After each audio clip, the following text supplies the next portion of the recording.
going to show you how to make these packaging boxes using your Cricut machine. They're great for wax melts but can be made to fit any size of product. I'm going to show you how to do that now. We're going to start by uploading the SVG file. If you haven't already purchased this, the link to the file will be in the description below.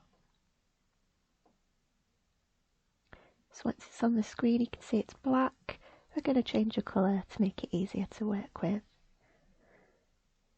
Next, we're going to create a shape. We're going to use a square, and this is going to represent our product. So I'll be making a package for a wax melt, and I'm going to change the size of this square to be just slightly larger than the wax melt. So I'm going to change it to 4 centimeters wide by 8.5 tall.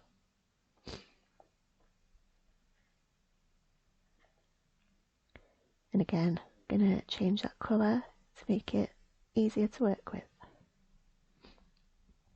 Going back to our original box, change the size by dragging the corner boxes and placing it behind the rectangle you've just made.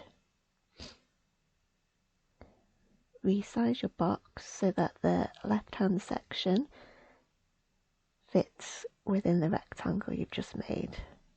This ensures that your box will fit the products that you want to package. I'm going to go ahead and delete that box now, we no longer need it. And clicking into the file, we're going to select all the lines and we're going to change them to score lines.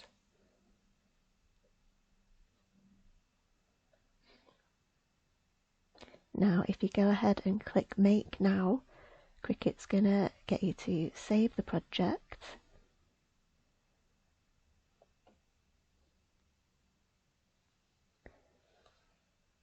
However, you can see that it's going to cut out the box and score the lines separately. So we're going to go ahead and select everything on screen, press the Attach button. So now Cricut knows that it is a cut file with score lines inside. And here you can see that's ready to make. So happy crafting!